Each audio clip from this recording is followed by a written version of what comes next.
Day 109 since we started this life-changing journey. Day 24 since the civil unrest started after Mr. Floyd's murder. We have the New York State Reform and Reinvention Collaborative. I believe this is going to be transformational for the state of New York. I believe it is the single best chance for real change, real reform. Seize the moment, carpe momentum. People have said we have to change our police departments and our public safety strategy. Now is the time to do it, and they happen to be right. We have April 1 is the deadline, 288 days and counting for local governments to enact real reform. And we mean real reform. We mean start with a blank sheet of paper and come up with your vision for your public safety department in your community. What do you want it to be? And what do you want it not to be? What is the use of force policy for your department? What is the staffing level? What does demilitarize the police mean in your community? People talk about defunding the police. What is the budget that you want for the police? Which you can only arrive at after you determine what staffing you want for the police. What is your transparent disciplinary process? How do you want your police department to work in your community, in your city, in your county? And the collaborative means elected officials, police officials, community activists, put everybody at the table and answer the questions. What we have determined from this period of unrest and demonstration, from the beginning of which I said I stand with the protesters, we need to change. We need reform. Good. Second question, what change, what reform do you want? And how do we do it? That's the intelligent progression of this moment towards action. And this moment without action is a wasted moment. Make change when you can make change. Make change when the planets line up to change. After the Sandy Hook massacre, pass sensible gun control. The nation saw children massacred in a classroom. They were outraged. They should have been. Turn the outrage into action. How do you turn outrage into action in society? By actually coming up with a new policy and making it a reality. But that starts with leadership. And it starts with leadership on the local level. Somebody stand up and lead. Mayor, stand up and lead. City council president, stand up and lead. City council person in charge of public safety, stand up and lead. 288 days. Who has the paper? Who has the pen? Who's calling the meeting? Ask that question to every one of the 500 communities in this state that have a police department. Who's doing it in your city? Who's doing it in your county? Only 288 days, and a lot of work to do in 288 days. Everyone says what they're against. Great. What are you for? And how do we do it? That's the question. Show some leadership. Friday is Juneteenth, commemorates the emancipation of slavery in the United States. It is a day that we should all reflect upon. It's a day that's especially relevant in this moment in history. I'm going to sign an executive order today, hence all my pens, recognizing Juneteenth as a holiday for state employees, and I'm going to propose legislation next year to make it an official state holiday. On the reopening, we're continuing to follow the data and the metrics. Our number of hospitalizations, lowest level since we started, amen, 1,400. Number of deaths, 17 deaths in the state of New York. 17. Lowest number since we started. I would feel The only way I could feel better is if that number ever becomes 0. But 17, we remember in our thoughts and prayers the 17 lives lost. But this is great, great news compared to where we've been. Lowest level on the 3-day rolling average. That is the mountain. There it is. We always were wondering about the configuration of that mountain. What did it look like? How high was it going up? When would it crest? What was the plateau? How do we flatten the curve? How long would it take us to get down? And then, to add to the good news, we almost have too much good news, we did about 60,000 tests yesterday. Put that in context. 60,000 tests on one day. No state in the United States is doing that. 60,000 tests across the state. Number who tested positive? Less than 1%. That is the lowest percentage of positive that we have had since we have started, period. That is one of the lowest levels in the United States of America.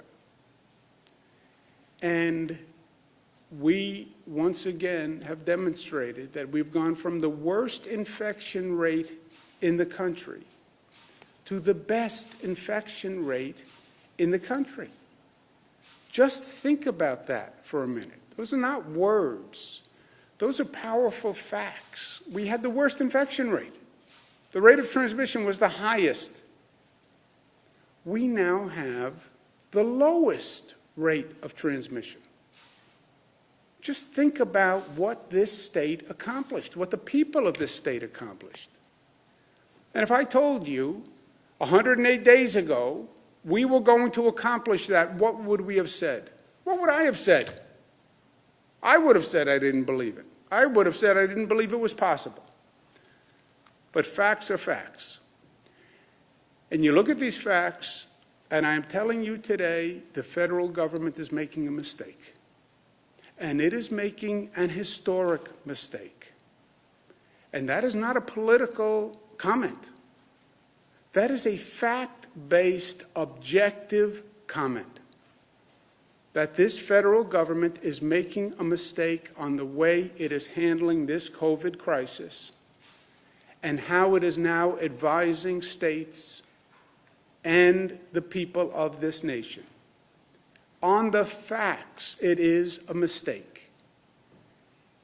We had the political debate. How do we reopen? We should just reopen immediately. This is all overblown. It's fine. That was theory A, right? There was a partisan divide to it. More conservatives argued that. Government should just get out of the way, let the free market do it, right? That was the Wall Street Journal, New York Post, conservative theory. Just open the doors. And then there was another theory. Let's reopen based on data. Let's not just reopen blindly as an expression of political ideology. We're dealing with a virus. The virus doesn't have a political ideology.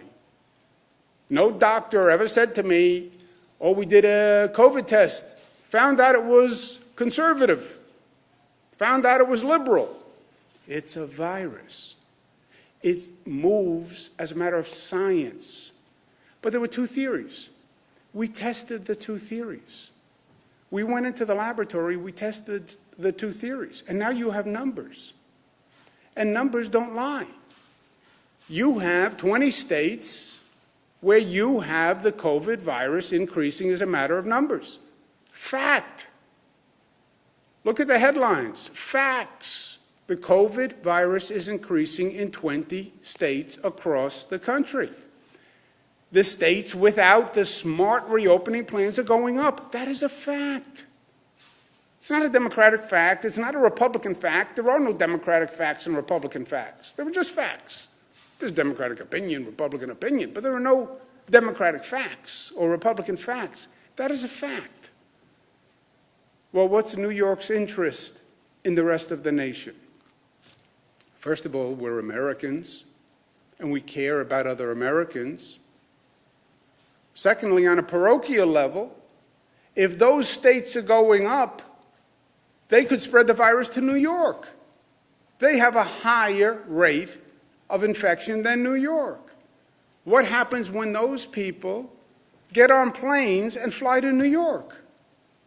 That's how we got here in the first place, right? People landing at our airports. So we do have a selfish interest.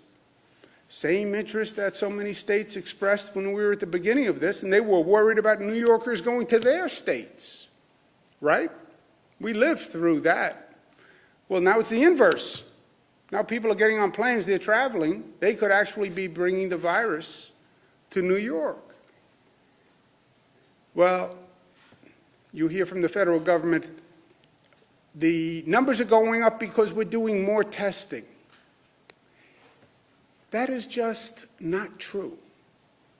As a matter of fact, as a matter of mathematics, as a matter of the data, that is just not a true statement. Forget the testing. Hospitalizations are going up. The number of people going into hospitals is going up. How do you explain that? Are they pretending to be sick? Are they not really sick? And you see the number of hospitalizations going up in those places where the percentage is going up in testing. First, their argument on testing doesn't make any sense, because not only is testing going up, but the percentage of positive is going up. But even put that aside, because it's complicated for people. People walking into the hospitals are going up, which by definition means more people are getting sick. Otherwise, more people don't go into hospitals. That's Arizona. That's Texas. And by the way, it tracks with the increase in the testing. But it is undeniable that more people are getting sick when more people are going into hospitals. New York, the number of people going into hospitals is going down. The percent testing positive is going down. These are facts. This is undeniable. When I say the federal government is making a mistake, these policies have real consequences. This is a moment in history where it's not going to be about the partisan divide when they write the books. They'll talk about the absurd politics. There's going to be real life and death consequences to this. They are now projecting, by the model that the White House uses, they have increased their projections to show almost 90,000 more people are going to die by August. 90,000. What these projection models do is they change their projection when the facts change. In other words, when they see numbers going up in states, they increase their projection.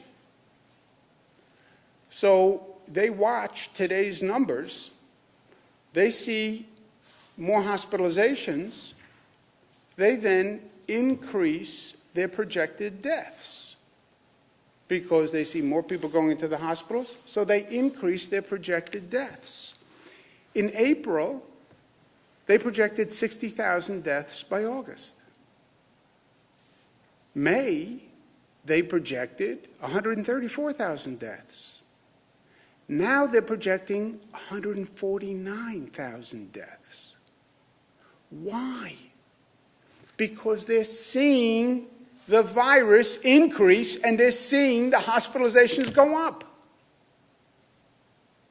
So this federal policy has increased the number of people who they project to die by almost 90,000. It's not a Democratic projection. It's not a Republican projection.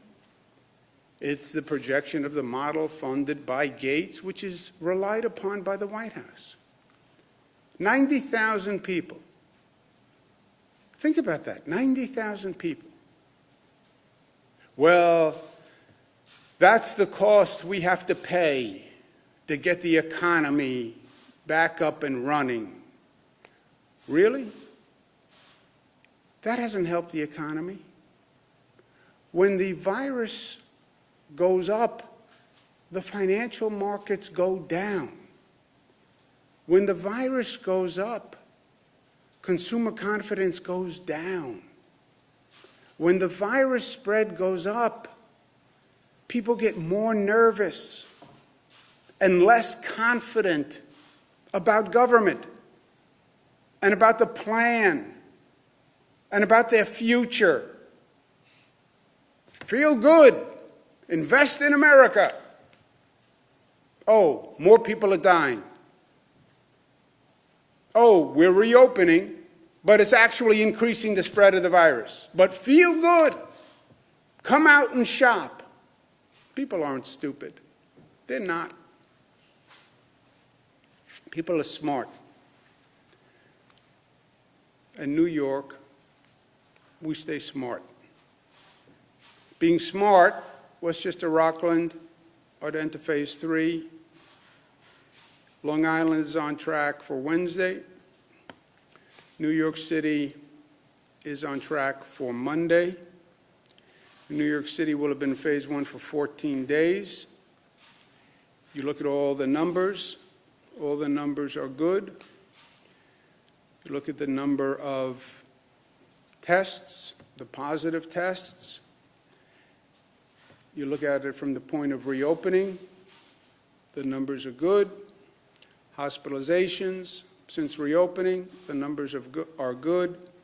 So New York is on track to enter phase 2 on Monday.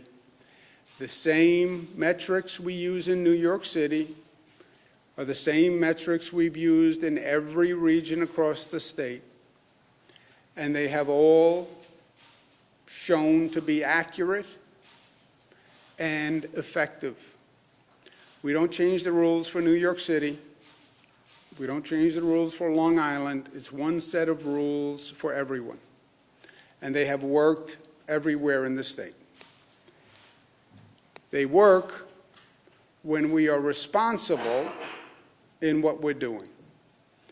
So New York City, do what every other region has done thus far. Employers have to be responsible, store owners have to be responsible, employees have to be responsible, local governments have to be responsible and do their job. They have to have their testing in place. Their testing has to be ramping up.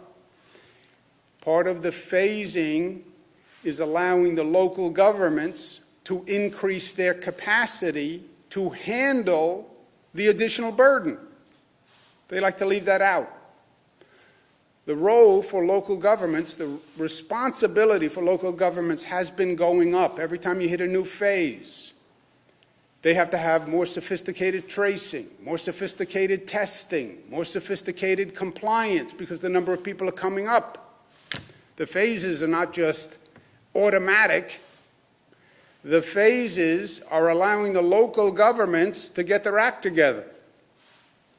And they have to, because this only works if the business owners are educated, if they're ready, if they have the plans in place, if the employees are ready, and if the local governments are ready. Today I'm going to be signing legislation to protect the rights of healthcare workers who speak out.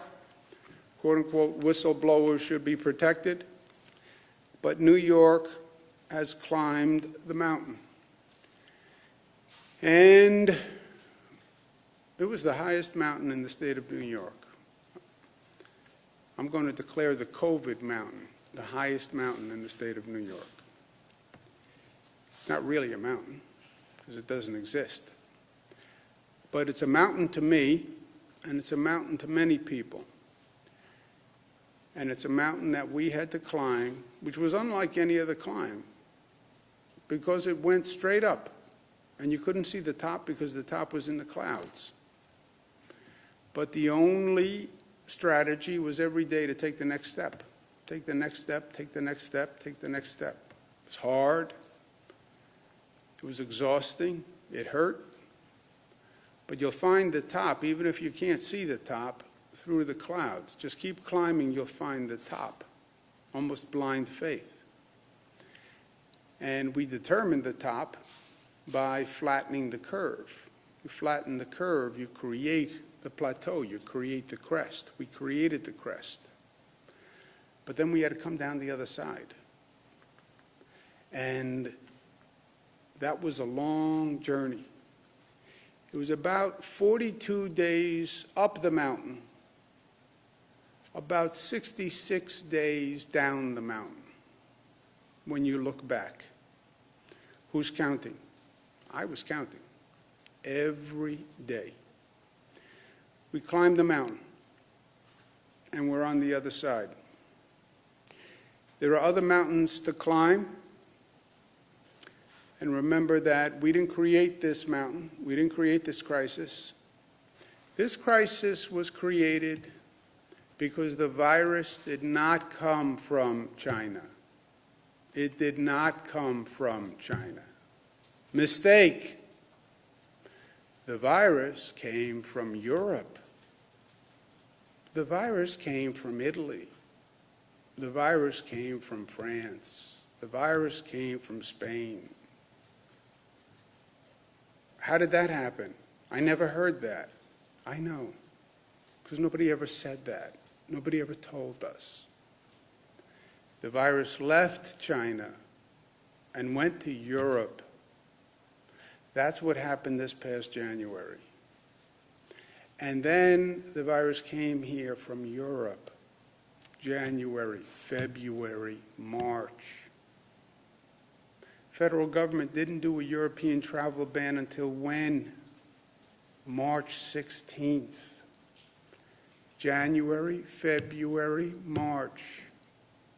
How many flights flew into JFK? And how many people came? 3 million. 3 million. JFK, Newark International. Did we screen those people? Federal government didn't screen those people because the virus was supposed to be in China, according to them. That's how the crisis was created in New York. That's why New York had the high infection rate. It had nothing to do with New Yorkers. It had nothing to do with a blue state. It had nothing to do with anything about New York. It's because we were misled. We were misinformed.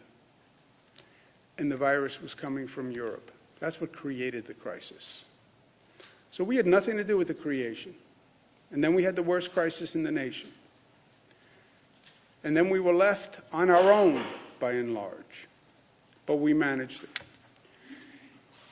It is a lesson that will go down in the history books, and a lot of lessons for us to learn on many levels. But we did it. And in many ways, we should be invigorated because of it. That which doesn't kill you can make you stronger. We are stronger for it. I believe that. We're stronger as a community. And now we have other situations that we have to confront, other mountains to climb. But we have confidence after the last thing we've been through. And we will climb those other mountains, and we will do it together because we are New York tough and smart and united and disciplined and loving. And we are empowered to do that. And I look forward to doing that now that we are on the other side of this mountain. We'll climb new mountains together. And there are many new mountains to climb. For me, seeing those numbers back down, meaning we went up, we came down, and we're back where we should be, means we have to move on, stay vigilant, Could come back. If you don't stay smart, it will come back. Could be a second wave. But we did what we had to do, my friends, and we did it together, and we did it every day. And now we're going to move on to other things. These daily briefings, while fun, take a lot of time, and I'm going to finish the daily briefings on Friday, and then we'll do briefings as necessary, and I'm sure they will often be necessary. But we're going to turn the page on the immediacy of this crisis. I hope people learn from what we accomplished here in New York. I hope people around the country look at New York and say, how did they do that? How did they go from the worst situation in terms of transmission to the best? How did they do that?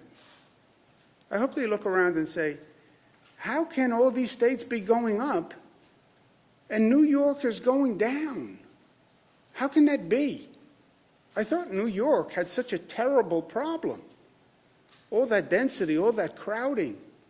How's New York going down and our states are going up? What's the difference between what we're doing and what New York is doing?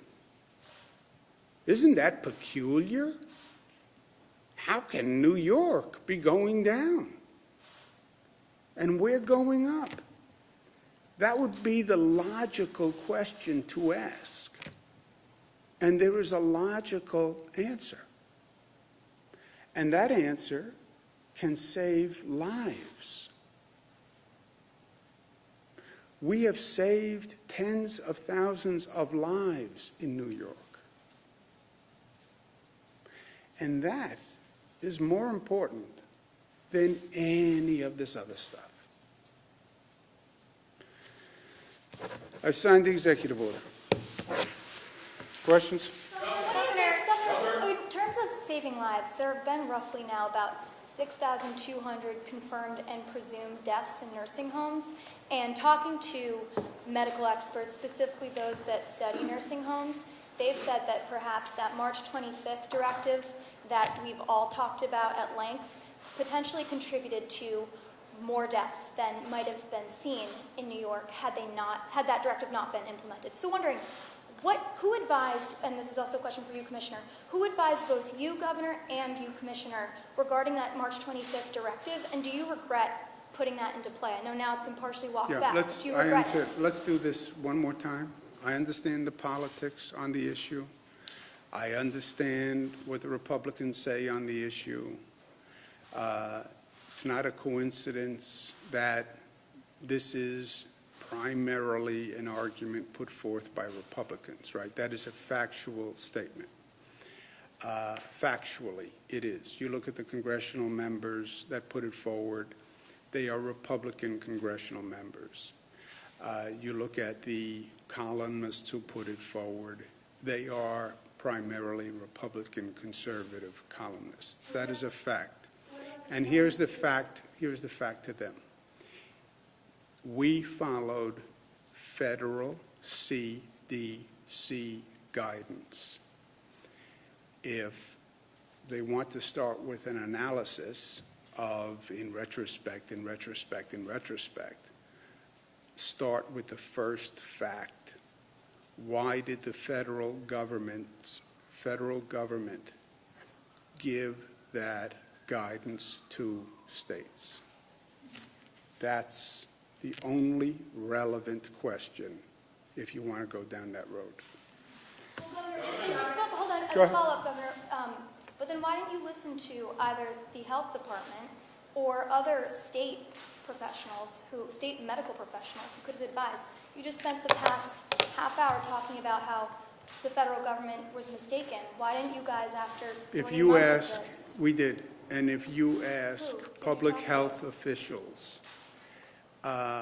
so first you have the federal government that gave that guidance, and then if you ask public health officials all across the board, when a person is no longer a senior citizen, no longer needs a hospital, is it intelligent and in that patient's interest to leave them in a hospital bed for 2 weeks at a period of time where they're probably no longer contagious, they're just not yet testing negative, they will say to you, it is highly risky to leave that person in a hospital bed for 2 weeks while COVID is raging and they are susceptible, because the likelihood of negative consequences to them is much, much higher if they stay in a hospital bed.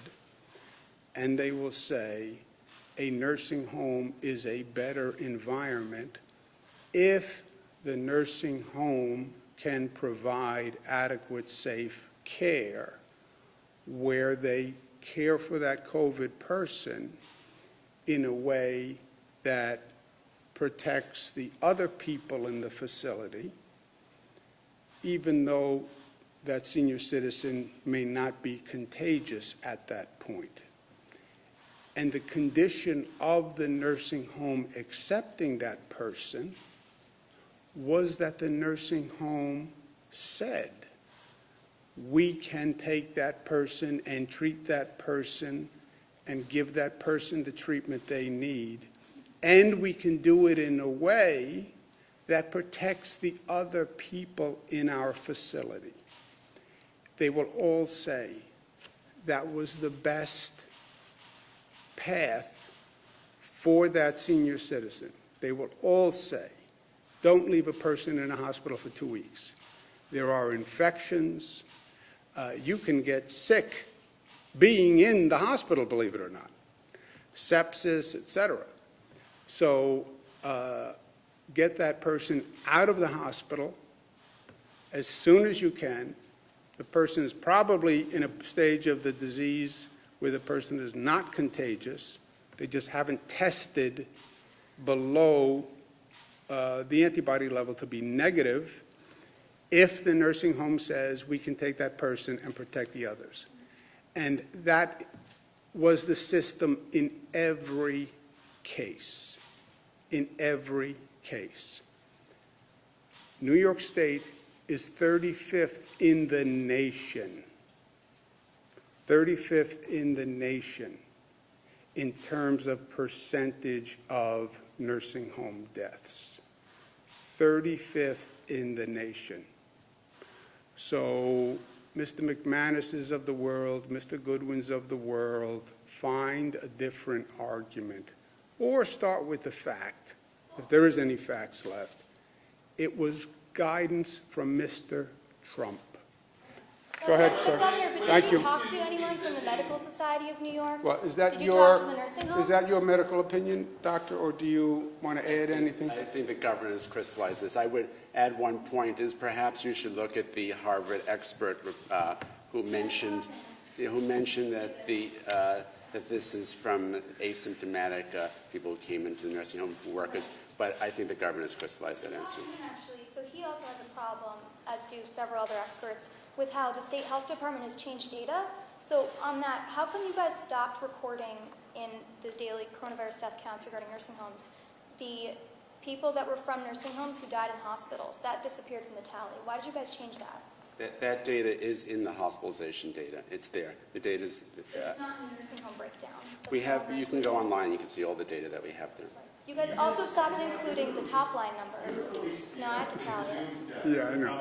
Well, you can either understand, you can either talk to Harvard or you can talk to public health officials like The other point that I would just like McManus to and make Goodwin. is when you actually look at the nursing home by nursing home breakdown, you see no correlation between the readmissions and the deaths, which is something that I think that the reporters, I know the AP has looked at the readmissions, and there are a number of hospitals where there have been no readmissions, where there are up to 50 deaths, and then there are some hospitals there are 5 readmissions and there are 10 deaths. There's very little correlation to no correlation between when you actually look at the individualized hospital data. Furthermore, the directive that came out on March 25th was not an executive order. It was done by the DOH. DOH did it in consultation with the CDC and CMS, as did a dozen other states. The thing that you referenced at the top, or that the governor referenced from the Republicans in Congress, I find it interesting that it's a handful of Republicans in Congress directed only at states with Democratic governors. So I think it's important that we look at the actual facts and the actual data, and we get to the bottom of this, because as the governor said, it's likely that we see another wave. So what are we learning? How do we deal with it? And how do we go forward in a productive way? And part of that has to be relying on international and national experts, and that means the federal government has to know what it's talking about.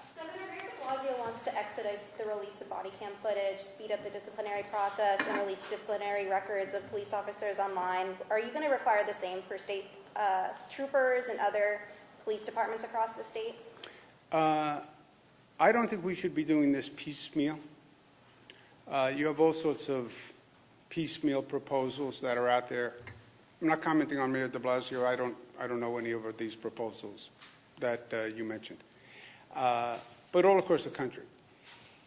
People are doing piecemeal suggestions, which are nice, but are not especially helpful. No tear gas, no rubber bullets, cut the budget $100,000, cut the budget $1 billion, reduce staff 20%, demilitarize police. Okay. Let's do it the most intelligent, effective way. Start with a blank piece of paper and design your police force. This is 2020. We haven't redesigned the police force fundamentally for decades. Let's get all the stakeholders in the room and let's design it. What is the function of the police department? First question, what do we want it to do? Second question, what do we want it not to do? How many people will it require to do that? What are the skills of the people required to do those functions? How much will it cost to put together that department? What lessons learned from these past episodes do we want to take to heart? What's our use of force policy? When we say demilitarize the police, what do we mean? What equipment do we not want them to use? How do we want them to handle protests? You've seen terrible footage. How do we want police to handle protests? How do we want them supervised? What's our disciplinary process? Do we have body cameras? How often do we publish the body camera footage? How do we handle complaints? Complaints come in. Who should review them? When should they go online? What should the disposition be? That's how to use the moment. To make one little change in the structure, my point is different. You have to start with the foundation and build up. But the foundation is the problem. Because you know what the foundation is? You know what the foundation of the police department rests on? 2 pillars. Respect and trust. Those are the 2 pillars. Everything rests on those 2 pillars. And you know the problem? Those 2 pillars are cracked. So start with the respect pillar and the trust pillar on the foundation. Then you build up what color uniforms, how many cars, but start with the pillars. Specifically, no, Governor, Sir. I have a follow-up question because I have a specific question about, are you going to be requiring the state troopers to be releasing disciplinary records online to comply with the new 50A We're going to law? go through the same, yes, we're going to go through the same process. 50A applies to the state police. When you look at the existing holidays that the state celebrates, like MLK Day, which is also about civil rights, why did it take so long for Juneteenth to be recognized, especially when you look at emancipation being the thing that spawned the Negro National Anthem, Lift Every Voice and Sing, for example? That indicates that it's a pretty significant event. And related to that, the state has an MLK Day celebration every year. Would you also consider a Juneteenth celebration? I would. Why? Look, live and learn, right? Society progresses. We change. We evolve. Hopefully we change for the better. During some periods in history we do, some periods in history we don't, some periods in history we go backwards. But I think this is a period where we could see monumental change. And I want to be a force for change. And I want to help synergize this moment, whether it's reform on the police department, whether it's an expanded racial understanding and sensitivity and progress. And if Juneteenth is part of that, and a recognition of what happened, and an understanding of what happened, and an acknowledgement of that, great. I don't mean to play the race card, so to speak, but I can tell you that the functional equivalent of July 4th for the country at large is what Juneteenth is to the black community as far as emancipation goes, because obviously freedom is the topic of discussion. So would you say that up to this point, the general public and elected officials as a whole haven't recognized the importance of that? I don't think it has been recognized for the importance that it denotes, and that's why I'm going to propose legislation to make it an official holiday next year. And that's why this year I'm doing what I can. What I can do is by executive order, make it a state holiday for employees, and that's what I'm doing. So the most I can do by executive order, and then next year I'd like to pass a law to that effect, because I acknowledge exactly what you're saying. And this would be a first step for the state. It may be a first step nationwide. I don't know any other state that has recognized Juneteenth this way. I'm not fully informed. I'd have to go back and look. But off the top of my head, I don't know that any state has done this. So I'd love to see New York as the first. The Supreme Court is supposed to make a decision on DACA here very shortly. Has the state thought of ways to possibly extend that program here in New York? Is that possible? We have to see what the court says, and if there's any crack or light for state action, then we will take it. Let's take one more question. Teachers and districts are looking for clarifications that they can start preparing over this summer. Will schools open for fall of this year? Yeah, we don't know for sure yet. We have to see where the virus is. We are in very good shape on controlling the virus in New York right now. There are question marks. Nationwide, globally, there are question marks. Is there a second wave? Is there a resurgence? There are national question marks. These other states are going up. Do people in Florida get on a plane and come here and we see an increase? Question mark, did the protests increase the spread of the virus, or hopefully did they happen at a time where the infection rate was so low already, about 1%, that even though they violated social distancing, et cetera, it didn't have an effect? Question mark, will local governments do their job?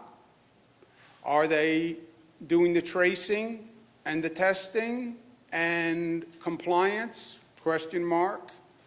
So to say today, as we sit here in June, what is going to happen in September? Nobody can tell you. Nobody can answer that question. And think where we are today to September, and think of the period in time backwards. All this transpired, that whole mountain, that's 100 days. That's all that is 100 days. 3 months, the whole world changed. So September, let's get some more information and facts, and then we'll decide.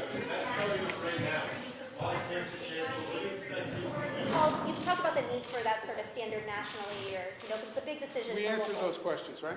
No, you didn't. You closed down the summer camp sleepaway. We did. What do you want parents to do? See you next time.